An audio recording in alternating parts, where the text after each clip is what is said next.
Hello everyone, welcome back to my YouTube channel और मैं हूँ शेर प्रसान। तो गाइज आई नो आप मेरी वीडियोस देखते ही रहते हो और मैं काफी सारी टिप्स आपके साथ शेयर करती हूँ। बट गाइज आज हमारे इस वीडियो में हमारे साथ एक स्पेशल गेस्ट है जिनको आप देख ही सकते हो और आप जरूर इनको जानते ही होंगे, एंड स्पेशली सीए फाउंडेशन के जो भी स्टूडेंट्स हैं। तो ये हैं हमारे जतिन देवला सर और ये एक बहुत ही स्पेशल अनाउंसमेंट के साथ आए हैं जिसके बारे में हम डेफिनेटली आगे जाके डिस्कस करेंगे ही। तो ये बेसिकली पढ़ाते हैं हमारे सीए फाउंडेशन के स्टूडेंट्स को math, and I have seen his dedication towards his work. तो चलिए उनसे पहले बात कर लेते हैं, फिर हम बताएंगे कि कौन सी वो अनाउंसमेंट होने वाली है। तो ओवर टू यू सर, बताइए जी। Hey guys, Jatin Ahmed this side and आज मतलब मैं कह सकता हूँ मुझे सौभाग्य मिला है मैम के साथ आने का। मैम को मैंने बहुत बार पहले भी कहा था कि मैम एक दो सेशंस अपन साथ में करते हैं, बट बड़े लोग बड़ी बड़ी बातें हैं। सो एक्चुअली मतलब मैंने आपको अब याद करो, आई एम एक्चुअली ग्लैड कि आज हम लोग एक स्क्रीन शेयर कर रहे हैं। आज मैम के चैनल पर हम लोग आए हैं और बहुत सारी बातें आप लोगों के साथ आज करेंगे कि फाउंडेशन में जितने आपके पास डेज बचे उन्हें मोस्ट यूटिलाइज कैसे करना है। बिकॉज अभी जस्ट हम लोग लाइव से ठीक एक मिनट पहले मैम के साथ डिस्कशन चल ही रहा था। मैम अपन कर रहे थे लॉ में बच्चों को दिक्कत आती है, बीसीआर अकाउंट्स में दिक्कत आती है, तो बहुत सारी चीजें डिस्कस करने वाले हैं। अनाउंसमेंट भी बहुत स्पेशल है, वो भी धीरे से अपन डिस्कस करेंगे। बट यस मैम, तो अपन शुरू करें मैम? यस, आपकी परमिशन? बिल्कुल। बिल्कुल सर, आपकी मेरी परमिशन है। मैम सबसे पहले ना मैं एक्चुअली अपन सब्जेक्ट वाइज अगर एक मिनट चले तो अपन एक मिनट थोड़ा सा डिस्कशन जरूर करते हैं। मैम अकाउंट्स में बच्चे को जैसे सबसे पहला पेपर होता है, तो आपके हिसाब से बच्चे को अकाउंट्स में कैसे फोकस करना चाहिए? Assuming the date is 30th of December, तो उसे कब तक पढ़ना है, कैसे क्या करना है? सर सबसे पहले ना अकाउंट्स में मेन क्या चीज होती है? बेसिक। अगर आपके बेसिक स्ट्रांग है ना तो कोई भी क्वेश्चन आ जाए आप उसको इजीली टैकल कर देते हो। और काफी बार ऐसा भी होता है ना कि क्वेश्चन स्टार्ट किया बच्चे ने, फिर पहले ही वो हाइपर हो जाता है कि ये तो मुझे नहीं आता। बट अकाउंट्स में आप स्टेप वाइज चलोगे ना तो सारे क्वेश्चन आपके सॉल्व होना शुरू हो जाएंगे। तो ये है कि आपको क्वेश्चन देख के हाइपर नहीं होना है और उसको ध्यान से पढ़ो। आपको अगर आपके कंसेप्ट क्लियर है ऑब्वियसली आप उसको इजीली टैकल कर पाओगे। और क्योंकि अकाउंट्स का पेपर सबसे पहले होता है हमारा, तो आपको ट्राई करना चाहिए कि आपके जो प्रिपरेशन के जो लास्ट 3 to 4 डेज है ना वो सिर्फ और सिर्फ अकाउंट्स में ही जाएं, सो दैट उसमें आप मैक्सिमम मार्क्स गेन कर पाओ। उसके बाद देन ऑब्वियसली जो भी आपका पेपर है उससे एक दिन पहले आप उसकी तैयारी करोगे। बट अकाउंट्स में मेन होता है बेसिक, और obviously writing practice is also very important and as well as for law, because law में लोगों को बहुत ज्यादा दिक्कत आती है। थियोरिटिकल सब्जेक्ट्स होते हैं वो मोस्टली लोगों के फेवरेट नहीं होते हैं, मेरे भी फेवरेट नहीं था एक्चुअली। तो उसमें क्या होता है ना, आपको सेक्शंस वगैरह याद रखने पड़ते हैं, तो आपको कुछ ऐसी मेमोरी टेक्निक्स भी यूज करनी पड़ती है जिसके थ्रू आप सेक्शंस याद कर सको। और because it is a subjective paper, तो आपको राइटिंग प्रैक्टिस बहुत ज्यादा जरूरी होती है। और नोट्स बनाओ, समरी नोट्स बनाओ, क्योंकि समरी नोट से क्या होता है ना, जितना भी बड़ा सिलेबस होता है ना आप उसको कम पॉइंट्स में लिख पाते हो, उसको फिर रिटेन कर पाते हो फॉर मोस्ट टाइम। तो it's very important for that as well. तो या सर मेरी तरफ से तो यही इनको टिप्स रहने वाले हैं, आप बताइए। नहीं, मैम ने बिल्कुल सही कहा, और लिख के करो कि नोट्स बनाओ, ठीक है। और मैं वैसे एक छोटा सा डाउट बहुत सारे बच्चों को होता है जो मैं बच्चों के बिहाफ पे आपसे पूछता हूँ, वो ये है कि मैम पैराग्राफ में लिखना है बच्चों को जब लॉ में लिखते हैं या थ्योरी सब्जेक्ट लिखते हैं, तो पैराग्राफ लिखना चाहिए, पॉइंट्स लिखना चाहिए, सेक्शन याद नहीं है तो लिख देना चाहिए? उसके बारे में आपका कुछ सजेशन? सर पैराग्राफ में एडवाइजेबल नहीं होता, क्योंकि पैराग्राफ में ना फिर आप बहुत लंबे लंबे पैराग्राफ लिखते हो ना तो जो चेकर होता है ना वो बोर हो जाता है। तो आपको ना पॉइंट्स में लिखने चाहिए, मतलब जो भी पॉइंट है उसकी जो हेडलाइन है जो भी है उसको लिखो, देन उसके बारे में, उस पॉइंट के बारे में इलेबोरेट करो और उस पैराग्राफ के अंदर जो भी मेन पॉइंट्स है ना उसको हाईलाइट कर दो, अंडरलाइन कर दो बेसिकली, तो ताकि चेकर की नजर उस पर पड़ जाए। बिकॉज कीवर्ड बहुत ज्यादा इंपॉर्टेंट रोल प्ले करते हैं, तो उनको कीवर्ड लिखने चाहिए, उसको आप उस केस में अंडरलाइन कर सकते हो। तो इस तरीके से, बट पैराग्राफ पूरा मत लिखना, try to make it in point so that checker को भी मजा आए आपका पेपर चेक करने में, तभी ऑब्वियसली वो आपको अच्छे मार्क्स देगा। ओके मैं फिर मैं आता हूँ मेरे फेवरेट सब्जेक्ट की तरफ, मैथमेटिक्स, स्टैटिस्टिक्स एंड एलआर। तो sir it was my favourite, it was my favourite subject as well. Cheating मत करो, नहीं चीटिंग मत करो, मेरे को याद है, मेरे को डर है उस चीज का। हम लोग एक स्पेशल क्लास में आई थिंक अपना डिस्कशन हुआ था, तब मैम ने कहा था मैम का, तब से मैं डर में बैठा हूँ, पता है। सो दैट इज ऑब्वियसली बात है। देखो मैथ्स स्टेट्स एलआर है, बहुत सारे बच्चे साइंस के होते हैं, बहुत सारे बच्चे मैथ्स बैकग्राउंड से होते हैं, कोई नॉन मैथ्स वाला भी होता है, कुछ फियर होता है। मैथ्स में सबसे इंपॉर्टेंट चीज ये है कि डरना नहीं है, एकदम प्रेशर में नहीं आना है, क्वेश्चंस को ध्यान से करना है। You have 72 seconds which is a lot, अगर कैलकुलेटर यूज करने आता होगा तो। अलोंग विद इट सबसे इंपॉर्टेंट चीज है जो अनाउंसमेंट भी है मैम आज के लिए, सबसे इंपॉर्टेंट चीज ये है कि मैं 8 नवंबर यानी 1-2 दिन बाद से आप लोगों के लिए बहुत ही इंपॉर्टेंट सीरीज लेके आ रहा हूँ जिसका नाम रखा है 15 का दम। 15 का दम मैम, उसके पीछे भी वो इंटरेस्टिंग, मतलब मैं आपको बताऊं मैम, नाम सोचने के लिए मैं ऑलरेडी कम से कम 8 या 9 किलोमीटर की ड्राइव पे गया था, नाम ही समझ में नहीं आ रहा था क्या रखूं उसका। सो ड्राइव करते करते दिमाग में आया था 15 का दम। Reason is 15 ma'am total 15 hours में लेने वाला हूँ बच्चों के दिन, 15 दिन है, 15 घंटे हैं एंड 15 लेक्चर है, जिसके अंदर मैं 100 मार्क्स की प्रिपरेशन करवाने वाला हूँ and heavy Monday to Friday, यानी सैटरडे को मैं उसके ऊपर कुछ टेस्ट ले लूंगा, संडे को कुछ टेस्ट ले लूंगा। सो मंडे टू फ्राइडे 8 नवंबर से शुरू करूंगा, 26 नवंबर तक खत्म कर देंगे।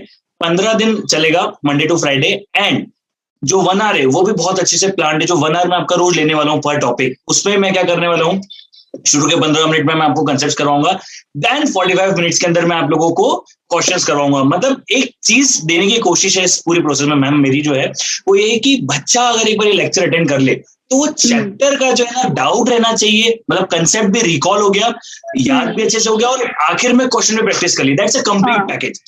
डर नहीं होना चाहिए मैम। अब जैसे आपका फेवरेट सब्जेक्ट भी है तो आपको मालूम होगा सबसे बड़ा फियर होता है इस सब्जेक्ट में, फियर, मतलब डर से बड़ा कोई डर ही नहीं है।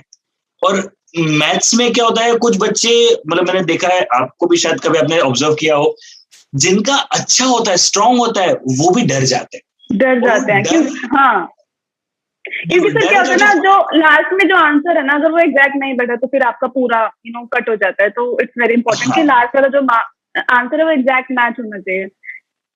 तो मेरे साथ ऐसा होता है।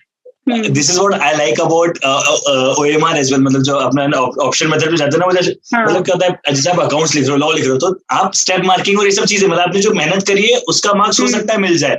यहाँ तो क्या है, या तो सही है या गलत है, तो या तो मार्क्स मिलेगा या कटेगा, नेगेटिव मार्किंग भी है।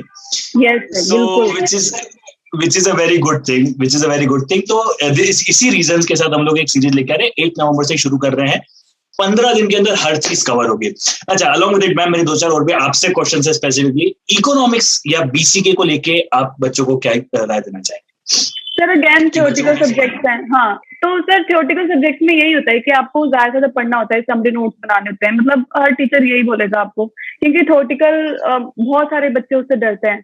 बट डरने से तो काम नहीं चलेगा, बिकॉज हमको पास होना है तो हमको पढ़ना तो पड़ेगा ही ना। तो समरी नोट्स बनाओ, उसमें से पढ़ो, देन प्रैक्टिस करो, राइटिंग प्रैक्टिस हो, तो मतलब डर खत्म हो जाता है। मतलब मेरे अंदर भी था एक टाइम पे वो डर, बट मैंने खुद उसको ओवरकम करा। मुझे इंटरेस्ट भी आने लगा जब मैंने समरी नोट्स बनाना शुरू करे, तो तैयारी करना शुरू करी। तो ऐसे ही है, मतलब आप ट्राई करो, प्रैक्टिस करो, जो लास्ट पास्ट ईयर की क्वेश्चन पेपर है उनको अटेम्प्ट करो। आपके इंस्टीट्यूट की साइट पर बहुत सारा मटेरियल अवेलेबल है, लाइक क्वेश्चन है, उनको ट्राई करो खुद से सॉल्व करना, सजेस्टेड आंसर्स देखो, मैच करो अपने आंसर्स। तो ऐसे ही करके मतलब आप अपनी प्रिपरेशन को दमदार बना सकते हो, आई गेस। एक और छोटा डाउट है मैम, बहुत सारे रिपीटर्स हमें भी देख रहे होंगे। रिपीटर्स को डर बहुत लगता है क्योंकि उन्होंने एक बार फेलियर फेस किया हुआ है। फेलियर कहे अलग अलग नाम है, बट सक्सीड नहीं कर पाए थे लास्ट टाइम। अब उनके अंदर डिमोटिवेशन ये होता है कि मैं वापस से फेल हो गया तो क्या होगा, भले किसी भी कारणवश हो तो सकता है। तो फेलियर रिपीटर्स है स्पेसिफिकली, या भले फ्रेशर्स के लिए भी, आपकी अभी क्या गाइडेंस होगी? बिकॉज अभी बच्चों के पास बहुत अच्छा खासा टाइम बचा है, they can do something very good. So इस टाइम को यूटिलाइज कैसे करना है और कैसे कैप्चर सबसे करना चाहिए? सर मुझे ऐसा लगता है कि अगर कोई सीए कर रहा है ना, तो उसके कंसेप्ट तो क्लियर हो ही चुके होंगे, मतलब इतना तो उसका माइंडसेट होगा कि वो उसके कंसेप्ट क्लियर होते होंगे। बट वो रिवीजन में कहीं ना कहीं गलती कर रहा होगा, या फिर प्रैक्टिस में कहीं ना कहीं गलती कर रहा होगा। तो अगर आप रिपीटर हैं तो फिर डेफिनेटली आपने पहले से कंसेप्ट पढ़े हैं, आपको क्लैरिटी सब है, बट आपकी रिवीजन में कमी है या फिर आपकी प्रैक्टिस में कमी है। तो उस पर थोड़ा ज्यादा ध्यान दें, मतलब जहां आप 2 या 3 रिविजन कर रहे थे, ट्राई करो उसको 4 करो, और 1 डे रिवीजन तो बहुत ज्यादा फोकस करो। और सर आपको पता है कि हमारे यहाँ पे 1 डे रिवीजन मैराथन भी चलते हैं, और आप भी देते हो, तो वो बहुत इंपॉर्टेंट होते हैं, बिकॉज आपका मोस्टली सिलेबस एक दिन में वो कवर करा लेते हैं। तो 1 डे रिवीजन बहुत इंपॉर्टेंट होती है ऐसी चीजों में। और मैंने सर के स्टोरीज भी देखी हैं, sir late night stories post करते हैं आफ्टर 1 डे रिवीजन, तो he is very dedicated towards his work। मेरी प्रॉब्लम क्या है मैम, मतलब मैंने ना सुबह लेक्चर लेने का बहुत बार सोचा, आप ट्रस्ट मानो, मतलब I am a late night person. आप मतलब आप वैसे एक सिंपल पोजीशन से बोलो, आप मतलब मैं बोल सकता हूँ ना अपने दिल की बात, क्योंकि क्या होता है, प्रॉब्लम क्या होती है, आधे लोगों को लगता है यार रात को कोई पढ़ाई नहीं होती। मतलब मेरे साथ में प्रॉब्लम क्या है, मैं जब खुद भी पढ़ता था, या अभी भी किसी भी तरीके से करो, रात को आप 4 बजे तक जगा लो, कोई दिक्कत नहीं है, सुबह 6 बजे मैंने एक बैच लेने की कोशिश करी थी सुबह सुबह 7 बजे की. It was the super flop of my life. मतलब मैंने जिंदगी में उससे गलत काम कभी नहीं किया होगा. तो इसलिए मैं मैराथन भी लेट नाइट तक लेता हूँ, रात को 2-3 बजे तक लेते हैं आराम से. बच्चों को भी एकदम आराम से, अपन भी एकदम आराम से. बाकी सर होता है, मतलब कुछ लोगों को लगता है कि जो अर्ली मॉर्निंग पर्सन है बस वही ढंग से पढ़ाई कर पाता है. ऐसा कुछ नहीं है. Like even if you are late night person, आपको मतलब पढ़ना है. आप चाहे दिन में पढ़ो चाहे रात को पढ़ो, आपको पता होगा कि आप किस टाइम पर आपकी बेस्ट स्टडी टाइम निकल पाता है. तो वो आपके ऊपर है, वो आपको ज्यादा पता होगा. हाँ जी sir. True. Anything else ma'am जो आप बच्चों को गाइड करना चाहेंगे? बस यही है सर कि जो भी लास्ट 1 महीना रह गया ना, दिस कैन मेक और ब्रेक योर दिसंबर अटेम्प्ट. तो इस 1 महीने में, लास्ट 1 महीने में आप जितना कर लोगे, लाइक पहले आपने जो करा है नहीं करा उसके बारे में भूल जाओ. अगर आप इन 30 दिनों में कर लोगे ना, या फिर जितने भी दिन रह गए, तो फिर आप सक्सीड हो जाओगे. तो डरने की जरूरत नहीं है. बस इन 30 दिनों में फोकस करो and then you will gonna crack this attempt. So yes, thank you sir for joining us. And हाँ sir, ये बात भी तो बतानी है कि these sessions are going to be absolutely free for all of you. ये तो हम बताना ही भूल गए सर. तो आपको प्लस सब्सक्राइबर होना जरूरी नहीं है. हाँ सर जी बताइए. हाँ, आप स्पेशल क्लास में होने वाले, सारे सेशन स्पेशल क्लास में होने वाले. रात को 8 बजे से 9 बजे तक रहेंगे. सिर्फ 1 घंटा लूंगा मैं आपके दिन का, कोई ज्यादा समय मुझे लेना नहीं है. और उसके अंदर सारी चीजें कवर करनी है. अब की बार दिसंबर 21 पार, जैसा मैम ने कहा, और मैम की बात बहुत अच्छी लगी. भाई या तो आपको क्रैक करना है, मतलब आपने अभी तक क्या पढ़ा है वो मैटर करता है, लेकिन अब कैसे पढ़ोगे ज्यादा मैटर करता है. मैम ने भी जस्ट कहा, क्योंकि मतलब अभी तक कर लिया और अब कुछ नहीं किया तो भी गलत है. अभी तक कुछ नहीं किया और अब कर लिया तो you can cover it up. So this 1 month will change your life forever. That could be the possibilities. So भाई अच्छे से करो, दिल से करो, जैसे भी करो. बैच आ रही है 8th of November से. मैं को बता देता हूँ ना. सो 8th of November से आने वाला है. 15 days का कोर्स है. मंडे टू फ्राइडे रहेगा. 8 PM शाम को रहेगा, 8 बजे से 9 बजे तक. 15 मिनट में कंसेप्ट पढ़ाऊंगा. अभी 45 मिनट में बहुत सारे क्वेश्चंस करवाएंगे भी. सो बस ये सबसे इम्पोर्टेंट है. Thank you so much ma'am for having me. Best part ये फ्री है, तो कोई भी ज्वाइन कर सकते हैं. जितने भी सेफ फाउंडेशन के स्टूडेंट है, तो आप you can definitely go at for these classes. और आई थिंक इसका जो भी लिंक होगा मैं डिस्क्रिप्शन बॉक्स में डाल दूंगी. आप उसको चेक कर लेना और इनकी क्लास को ज्वाइन कर लेना. चलिए, thank you so much ma'am. Thank you so much for having me on your channel. Yeah, thank you so much sir for coming on to my channel, and it was a great time. We'll definitely connect later at some point of time. Yeah, definitely. Sure ma'am. Thank you so much ma'am. Thank you so much. Okay, thank you.